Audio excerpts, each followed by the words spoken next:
Summer of 2019 has come and gone, and in that time, I got to tour North America with Korn and Alice in Chains. Met some rad dudes along the way, including my guest this week, Mr. Q Unique of the band StillWell and King's Bounty. Q, old school New Yorker, huge part of the early 90s New York underground hip-hop scene, toured the world with Public Enemy, you name it, man. We got some great stories coming out of there. He's going to tell me about New York, his love affair in New York. We were having some coffee at one of his favorite shops. It was just such a rad chat, and I've had it in the can for a couple of months, kind of waiting to bring it out at the right time, and I thought, this is the right time. We're going to talk to Q, what's happening for him, what's next for him music-wise, what it's like touring in a band with Fieldy from Korn, who's already the busiest guy on the planet. Brought to you by my friends at Varia Brewing and the Dean Blundell Show. This is the Brenton on Tour Music Cast with Q Unique. Here we go. Let's rock today. Out on stage, I get to bring all of these people together for 3 hours. You're listening to the Brenton on Tour Music Cast, brought to you by people who love music, people who make music, and all things, well, music. You still don't really know who he is, but he just helped you stop drinking shitty coffee on the Coffee Cast. So, get off the John, grab a ghetto blaster, hit record and play at the same time, and learn a thing or two about music. It's the Brenton on Tour Music Cast. Here's BD. Coming at you from Martha's Bakery in Williamsburg, Brooklyn. Williamsburg, Brooklyn. Okay. Well, we're drinking coffee in one of the best coffee places I've ever seen. They serve La Colombe coffee, which is one of my favorite coffees. So that's really killer. And I'm with my buddy Q. Hey, man. What's going on, Brent? You know, the funny thing is a lot of these podcasts that I'm doing, everyone's getting the my buddy intro, but you're my buddy. And you're here hanging out with me, but you got a great story. Thank you. And you're from Brooklyn? Yes, born and raised. And we're here hanging out. And you're like, we got to come to this place. This is like one of my favorite places to come to. Yeah. And what do I know? You know, I'm a Canadian in New York, hanging out. It's funny how you did that. You like that, right? I like how you threw that in there. So, my friend, we just spent a couple of weeks together. I was on tour, got to know each other pretty well. Yes. And, you know, I'm hanging out and having a great time discovering this coffee journey and trying to go all over the world. And I'm also meeting great people. Not only is my coffee journey amazing, but I'm meeting great people. That's amazing. We're meeting great people like yourself that have given me time on this tour and made time to get to know me a bit and vice versa. And we did a couple workouts together. Yeah. We had some fun. But you're also an interesting cat that's been in a ton of bands, got a new band, got a whole bunch of different things going on. Yes, sir. And you're Brooklyn. Yes. So why are we here at Martha's Bakery? Tell me where we are, man. Tell me where are we? Once you said that you were in Williamsburg, I was like, one of my favorite spots to go to is Martha's. What I love about it is the vegan pastries. I'm not vegan, but when I eat pastries, if it's on the menu, I'll go for it. So what's the vegan? Why are you digging the vegan pastry over the regular pastry? I feel like because I got a non-vegan chocolate chip cookie here, man, and it's really, really good. I feel like if I'm going to be unhealthy, at least let it be as clean unhealthy as possible. I got you. And the coffee's not too bad either. They serve La Colombe, which is one of my favorites. It's as far as top of the branded coffee brands go. I think La Colombe is definitely up there as one of the top ones. So I'll just keep drinking it while we're talking and shooting the shit good. Here. I go for the red eye on the menu. What's the red eye? It's just like it's like getting a jolt. You know, like It looks like a big cup. Yeah. So for the listeners at home, it looks like a big giant coffee in a coffee cup. It's a big giant coffee of rocket fuel. There was a movie called So I Married an Axe Murderer, right, where Mike Myers is sitting around and he orders a cup of coffee, remember? Uh-huh. And then he goes, I believe I ordered the large cup. That's very funny. But they already brought him one the size of his head. Yeah. That's what Q's got in front of him right now. He's got a giant coffee that he's telling me is rocket fuel. So yeah, I'm going to do a lot of talking today. So Brooklyn, man. I mean, I haven't been here very much, but tell me what do you love about this borough? You know, it's one of the what do you love? It's home for me. I was born in Kings County Hospital, which is deeper into Brooklyn near Sheepshead Bay. My mother was born in Brooklyn. Her parents are from Italy, but my mother was born in Brooklyn, and I was born in Brooklyn, me and my brother. And it's to me, it's just home. It's the vibe. It's the streets. It's the coffee. The coffee. I can't say coffee like you do, but you know what's funny? Now coffee shops are so there's so many all over the world now. Especially in New York, it's like the thing to do is to open up a coffee shop.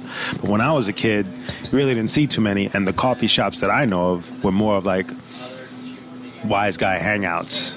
That's the nicest guys way to like put Brooklyn it. Joe. Yeah, like Brooklyn Joe. My guys like good friend Brooklyn Joe. We have a mutual friend. Have you heard from Brooklyn Joe in a while? Oh, all the time. He was happy to see me come home. He wanted to go to the gym. We're gonna try for our friends listening at home. We've got a friend of ours named Brooklyn Joe. This guy, he's a nut, and his girlfriend Marie. That's the right. two of them are like they're OG. They're OG. So I'm gonna get them on in the coming episodes. And you got to hear these two, but they're going to tell us about Brooklyn. Yeah, they'll tell you about the more forgotten part of Brooklyn. And the reason why I say it's forgotten is because Brooklyn it's being transformed. There's a lot of transplants, so it's not what it was. But there's still people like me around, like or Brooklyn Joe, or like my cousins. So it's still there. Marie called Joe. It's funny because my uncle's name is Joe and my mother's name is Marie. So. That's not called racially profiling. That's just Brooklyn profiling. I got you. Yeah, that's crazy. It's a frequently used wait till name. you guys hear that episode. I figure we'll have to go off the air after that, but that's we'll see. Pretty funny. We'll see what's going on. I'll have to get Q to. You're gonna have to mediate it. Right. Or translate it. So, what are some like what? Give me like a line a Brooklyn Joe would say about Brooklyn coffee. Forget about it. Just forget about it. So or never mind. Or never mind. People use never mind to want to say. People use never mind to forget something like never mind. Don't worry about that, right? Yeah. But over here, the OGs know never mind can mean like 20 different things. Like never mind, like that's awesome. Never mind, or never mind, shut up, or never, like. So it has a lot of like forget about it means a lot of different things too. Never mind. Yeah. Oh my God! I can't wait for that chat. Let me tell you. So it's crazy. So we're hanging out in Brooklyn. I've got a day off. Back to Jones Beach tomorrow. Awesome. Trying to find amazing coffee and hanging with a good friend. Yes. Bands, music. Mm-hmm. You also are rooted in this neighborhood in multiple ways. Yes. First and foremost, outside of being a resident. Yes. And being a hardcore New Yorker. But you had some massive success in the early days of New York hip-hop. Yes. So tell me a bit about that while I fill up my cup. Okay. Coffee here. So it's my story, just to give you a quick run-through. It starts with me in the early 90s becoming a member of the Rocksteady crew. Now, if you know who the Rocksteady crew are, if you've seen the movie Beat Street, if you've seen the movie Wild Style or Style Wars, they were the quintessential, one of the most iconic b-boy breakdancing crews on the planet. At the time. And what year was this? I wasn't a dancer, though. So Crazy Legs, who's the president of that of that crew, he brought me in because I went to school with his sister, and they gave him a demo tape, and he heard it, and he was like, yo, I want to take you to some open mics and some clubs, and pretty much put me under his wing. And what was on your demo tape? Oh, it's like 3 songs. That you wrote hip-hop? Yeah, hip-hop songs. So at the time, I was rapping. I always loved rock, but it was in the neighborhood that I was in, it was extremely difficult, to find kids that played instruments. New York was a little different in that perspective because rap music was becoming a force at that point. So everybody was heavily leaning towards that. There was a scene, there was the New York hardcore scene as well, but I just found myself at first going towards hip-hop. So, which is funny because we met over rock. Right. And that story is interesting because the person that connects me to that is Fieldy from Korn. And the reason why, he's one of the reasons why I do what I do today, having different genre. Him and Crazy Legs are 2 of the reasons why I'm in rock. Were they connected? No. So they're completely separate paths, Yeah. but somehow you were in the middle of that path. Yes. Yes. So how does that come together? Like, what's the connection between those? How do you go from hip hop to rock? Crazy Legs knew that I always loved rock, but never figured it out. And one day he had, during the MySpace days, he told me, he's like, Q, look, you love rock, you could do it. Why don't you just go look for music, guitar player, drummer, go on MySpace, put out an ad. He pushed me. And so I did that, and I ended up finding this band from Long Island called Unsound. And they ended up covering some of the Q Unique material. And we went and we did the Vans Warped Tour. And that was the turning point. And then I got a call from Bobby Ruiz from Tribal Gear, which is a clothing company from San Diego. And he suggested I do a song with Fieldy from Korn. So he connected that, which was so random. It was like a cold, like we were talking earlier, like a cold call. Hey, Q, what are you doing? Nothing. You think you would ever record with Fieldy from Korn? It was such a weird question. And I wasn't even really, I knew who they were, but I was so engulfed in hip-hop, wasn't really paying attention. So when we met, day one, we wrote our first song together. First day. We went out to eat, and then we worked on our first song. And what album were they on at that point? They were on See You on the Other Side. Okay, so 2006. It was well into it. Yeah, they were already kings of their domain. But you have to walk the fine line of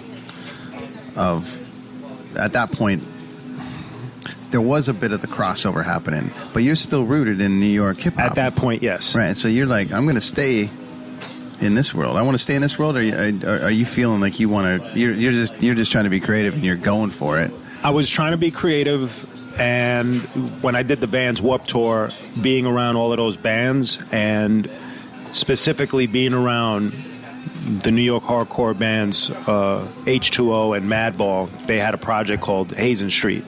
So being a fly on the wall, and Lords of Brooklyn, so being a fly on the wall and watching them closely, and just letting my own wheels turn on the whole thing. And after Crazy Legs had told me to move into this direction, that was like the seed was starting to sprout. So I once Fieldy invited me over his house, and then he invited me on tour, and I started seeing it on a larger scale. I was like, well, let's try to do something here. I don't know what it's going to be. And I happened to sing on one of our demos.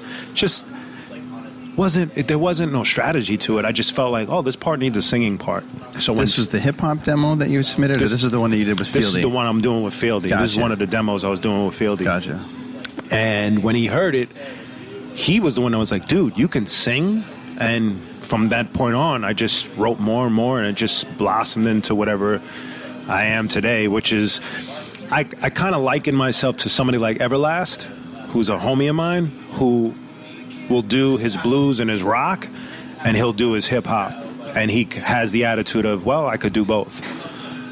So I view it that way. Like, I'm enjoying doing anything at this point, musically, or entertainment. Do you get inspired by your surroundings? So we're in Brooklyn. Yes. Born and raised. Big time. And it's... Yeah, there was the hardcore scene that you were talking about, but just the culture. I know I went next door for a slice of pizza. Right. There is some stuff that is iconic to the borough, or iconic to these neck of the woods. Yep. And it's, you got to get some Brooklyn pizza when you're here. You got to do this, and all. As you said, all the coffee shops are opening up everywhere. Yeah. I mean, we're at this particular coffee shop. It's loaded with desserts. It's loaded with everything. It's amazing. I'm not sure that it's unique to Brooklyn, but it's certainly a part of...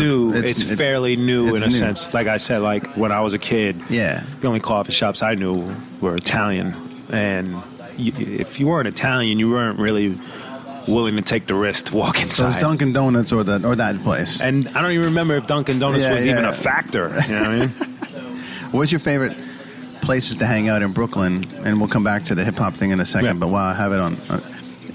is there a particular part of this neck of the woods of Brooklyn where it's like, oh man, all the best you can get Italian coffee. You can get all these things on this street. This is the one street where it's a foodieville. All the best coffee. The Italian coffees here. Right.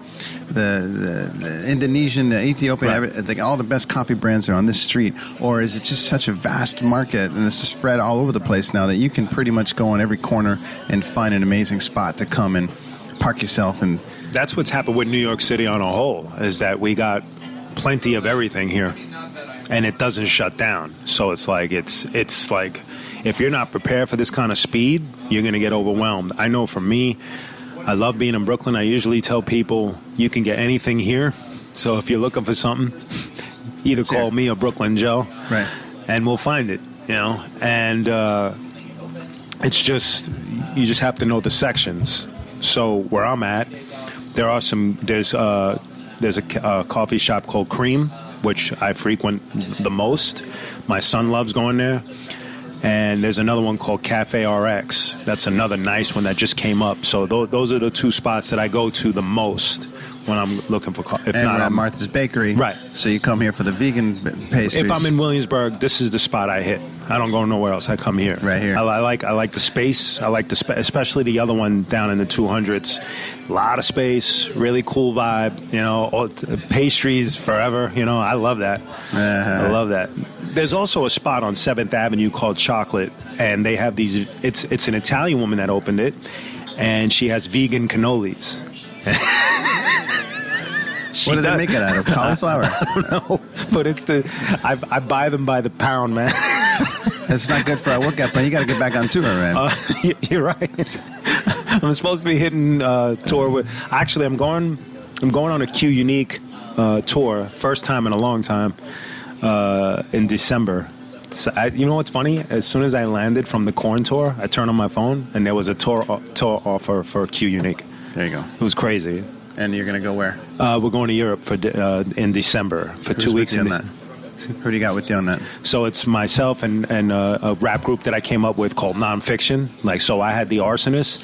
So the Arsonists and Nonfiction and Company Flow, we were like the three that spearheaded a movement in the mid to late 90s with a bunch of other rap groups. But we were the front runners of that movement. It was like an indie underground movement at that time. What was the level that you made it to with? And by making it, I mean just how far did it go before that it kind of had to end? The Arsonists went. It was extremely successful for an independent rap group.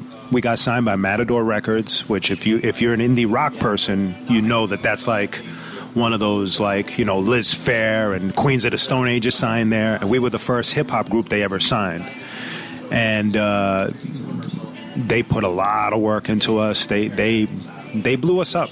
We ended up doing world tours. We were going out with Public Enemy and KRS-One and The Roots, and it was amazing. It was an amazing section. And that first album, As the World Burns, just turned 20 in August.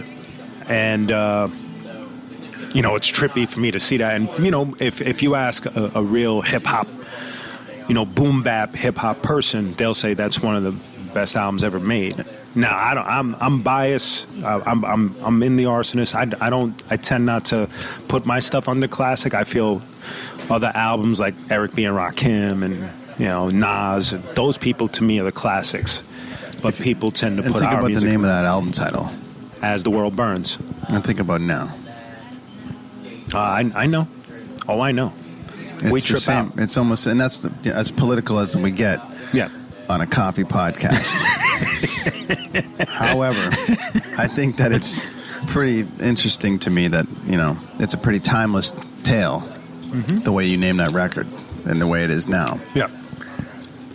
And we're still in Brooklyn. Yes. Here we are, and you're still drinking coffee and hanging out at all the good spots. And now you're in a rock band. You're in a couple of rock bands, but you did your thing. So where are you right now? What's happening with you outside of the Q Unique?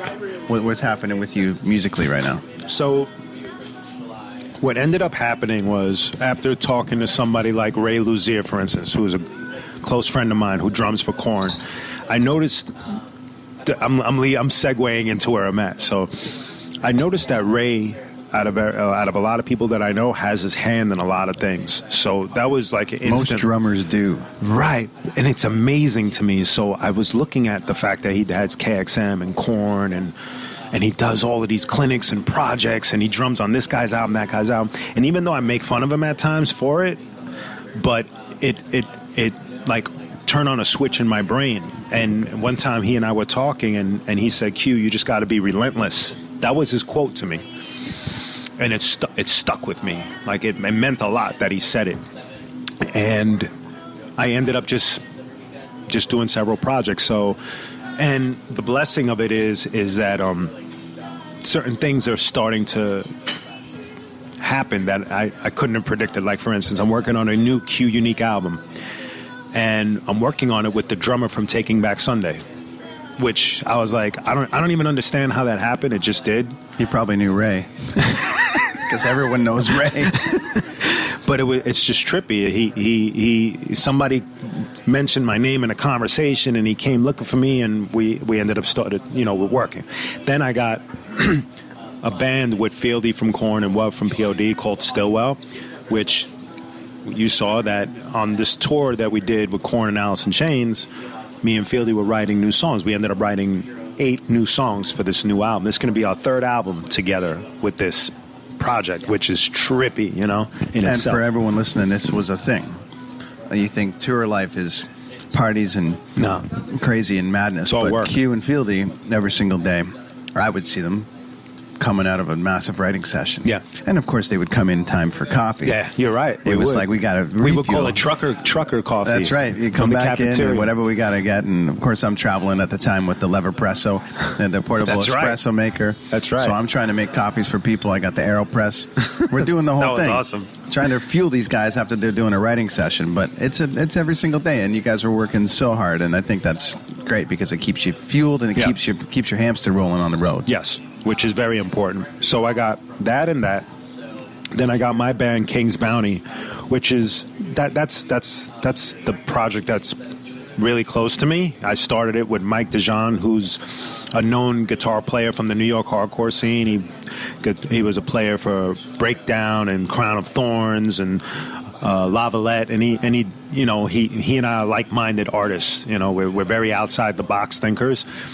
So to be able to create music with him, we ended up we wrote like 22 songs together.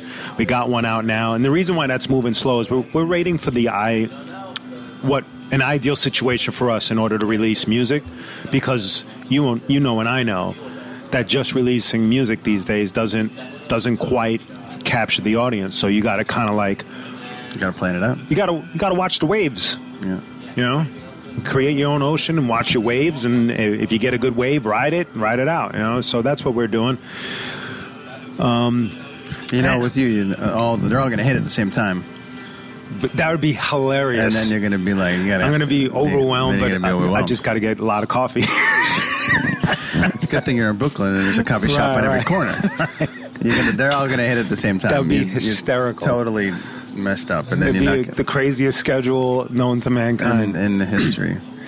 I was watching a David Bowie documentary last night, and that was inspiring because what's amazing about David Bowie, he's become like later in my life. I wasn't really paying attention in the early days, but now I watch him, and he did whatever he wanted. There was no sound you could pin to him. He did it all. He did R&B. He did heavy rock. He did, avant-garde. He did a jazz album. So I watched that. And I'm like, this guy he listened to himself, and that's admirable, so. Well, there's no shortage of hard work out of your camp. No. Or any of the people I met that were a part of your camp. So everyone's working hard. Yeah, man. And for your real. boys put a new record out today. Yes. Actually, we're in New York. It's weird, but we're in New York. That is. And they're releasing it on the worldwide, but they're on the West Coast. Yes. So kudos to them. Yes. And Ray's got 2 records coming out. Today. Both his albums come out. It's just crazy. It's like, everyone's busy. Yes. Everyone's busy and doing their thing, which is healthy and great for the scene. So you've been here. You're not going anywhere. You're staying in Brooklyn. I'm going to be as far as moving. Yeah, you're going to live here for the rest of your life. Or what's the plan here? Are you thinking? I've toyed around with the idea of going to Southern California. Oh, not a bad place to be. No, weather, and I just have a lot of friends over there and a lot of people that I jam with and connect with. And, we thought about getting a house, and if that's the case, if it's not Southern California, it would have to be like upstate New York or New Jersey, so we have to figure it out. But I mean, as of now, I'm here for now. Well, there's a certain romanticism about Brooklyn. Yes. And you're from Brooklyn. Everyone, that I know from Brooklyn's just got their way. Yeah. And it's a certain level of street smarts for some of us. For some. I can't. For some. Yeah. For some. Not everybody. And it's killer. So before I let you go and before we get rolling, regale me with some tour stories. Obviously, you're out with Public Enemy, and that was a time. And that was like when Public Enemy were in full mode, or were they still coming up at the time? I don't think so. I think this is a little later. This is a little after their that Nation of Millions peak that they had. They were big. There's all the anarchy that goes with Flavor and all that. But Chuck D is one of my favorite singers, Chuck frontmen of all awesome. time. Yeah. And I've known it mostly as a rock guy, but I mean, the late 80s, mid 80s, late 80s, early 90s, hip hop was around a bit, and obviously we all got Public Enemy and everything. Run DMC. Run DMC, yeah, but who didn't have that record? But Chuck D always had that voice and had that. When he spoke and when he speaks now, even with Prophets of Rage and all the rest of it, I listen. I mean, this guy he's just got that powerful voice. And to me, I would imagine being out with him would have been a learning experience at the time. Here's what's trippy. Sometimes you always tell people you never know who's listening. Exactly. Right? So when we got booked to go out with Public Enemy, it was already mind-blowing. We were like, whoa, I can't believe this is happening, right? So I remember getting to JFK, that's the airport, walking in, and the first person I see is Chuck D, right? We're about to go to Europe. So in my head, I'm like, all right, I'm just going to be quiet. He doesn't know who I am. I walk over, he goes, what's up, Q Unique? And my mind was blown. It didn't make any sense. I didn't understand. Like, how does he know me? He's paying attention. So it tripped me out. I was like, whoa, really? This is how we're gonna start it? So it was amazing. And then the funniest story. I have two funny stories. I'll start with the more of the chuckle story first. We were on stage, and on the last show of the tour, Chuck invited us to go and do a freestyle cypher with him on stage. Now, Terminator X had already retired, so he wasn't there, the DJ. They had a new DJ, DJ Lord, right? Now, we all knew that, but one of the members of the Arsonists wasn't paying attention.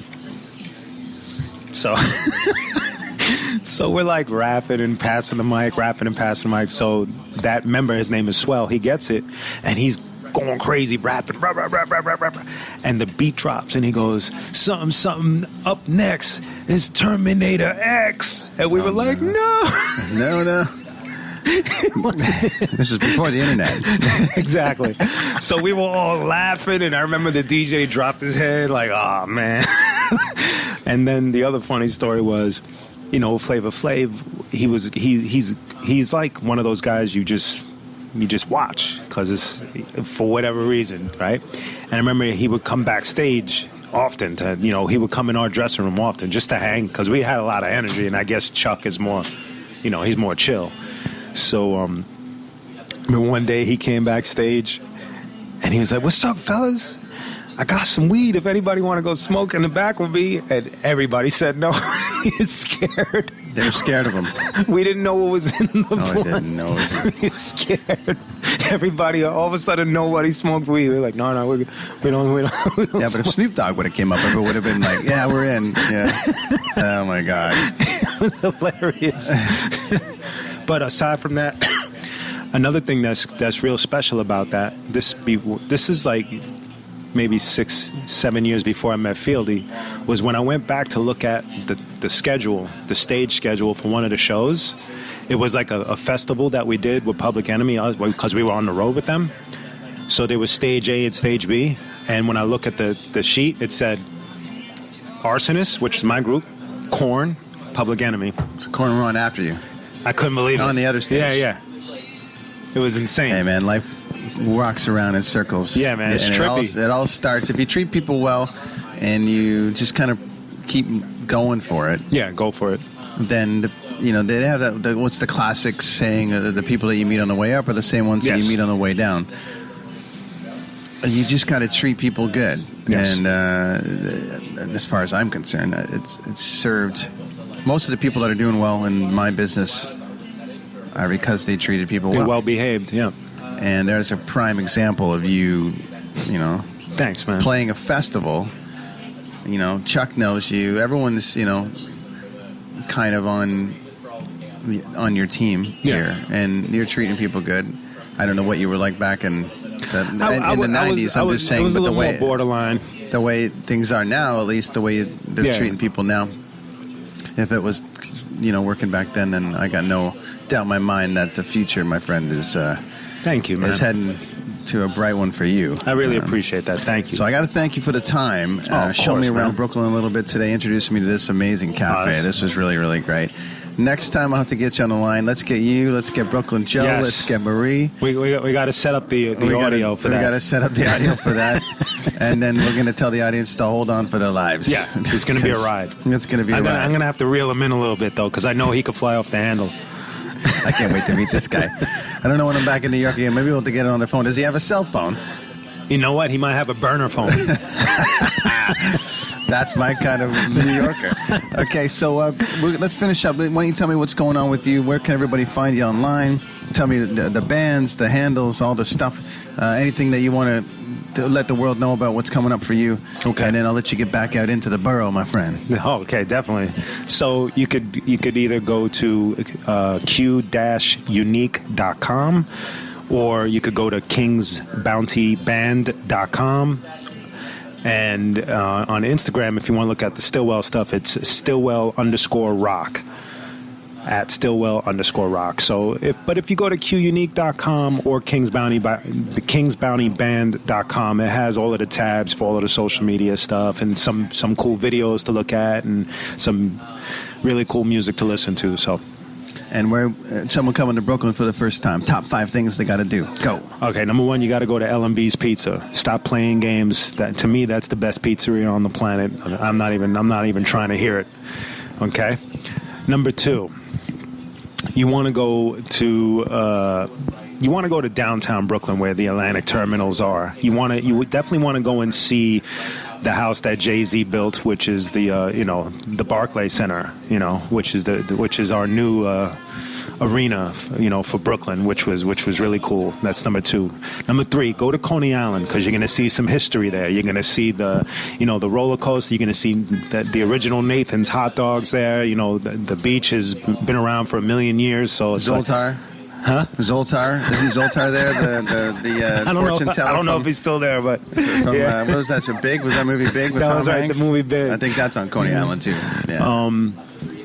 So you definitely want to go to Coney Island. It's a historic piece. You want to go to Grand Army Plaza and you want to go to Prospect Park. Prospect Park is a beautiful. It's like our Central Park. It's a beautiful park. A lot of families go there during the summer, spring, and in the fall. It's an awesome spot. And lastly, let me see. Oh, if you're a metalhead, go to St. Vitus. What's St. Vitus? St. Vitus, to me, is the modern day CBGBs, but it's more geared towards heavier music.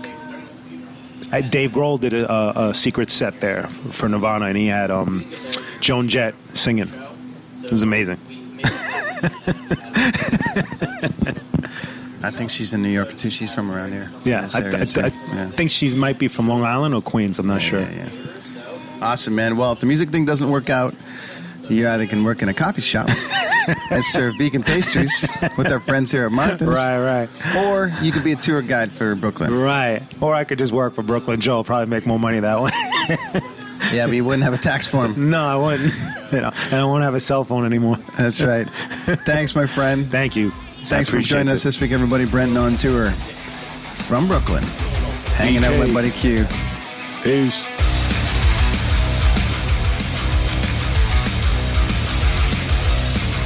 Hey, if you want more music talk, you can get it with me, Todd Hancock, and the Toddcast podcast. You can find us on iTunes and Spotify, SoundCloud. We just talked to one of the best metal drummers all time, ex-Slayer drummer Dave Lombardo. That's an upcoming podcast. Listen to him talk about being influenced by his brother-in-law. My brother-in-law, my sister's husband, had one of the most amazing record collections that I could ever have come across. It consisted of jazz, blues, and Latin jazz, as well as traditional Cuban dance music. The Brenton on Tour Music Cast is brought to you by the Toddcast podcast. Follow us at Toddcast Podcast on Facebook, Twitter, and Instagram.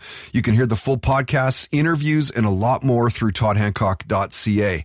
Don't be a stranger. Stop by and check us out.